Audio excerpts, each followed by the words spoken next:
అరే మామ అంతా ఎలా ఉన్నారా? ఏం బ్రో ఈరోజు మస్తు సంతోషంగా ఉన్నావు, ఏం కథ? హారా ఏమైనా లాటరీ తగిలిందా? లాటరీ కంటే పెద్దదిరా, నాకు జాబ్ వచ్చింది, అది కూడా ముంబైలో. కంగ్రాట్స్ రా. థ్యాంక్స్ రా. కంగ్రాచులేషన్స్ రా.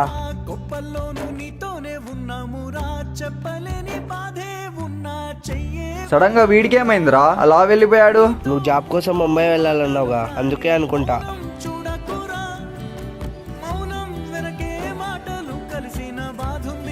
రే అర్థం చేసుకోరా, ఇంట్లో పరిస్థితులు బాగాలేవు, అందుకే వెళ్లాల్సి వస్తుంది. అయితే ఏం రా, నాకు ముందే చెప్పాలి కదా. అరే ఇప్పుడు చెప్తున్నా కదరా, అయినా కొన్ని రోజులు పోతే నువ్వే నన్ను మర్చిపోతావు, ఇంకా అదే అలవాటు అయిపోతుందిలే. ఎలా మర్చిపోతారా, నా లైఫ్ లో ఎంతో మంది ఫ్రెండ్స్ వచ్చారు, అందులో నీలాంటి ఫ్రెండ్ ఎవరూ రాలేదురా. అలాంటి ఫ్రెండ్ ని మర్చిపోవడం అంటే అంత ఈజీ కాదురా. ఎన్ని బంధాలున్నా మన భావాల్ని స్నేహితులతో పంచుకోవడంలోని ఆనందమే వేరు.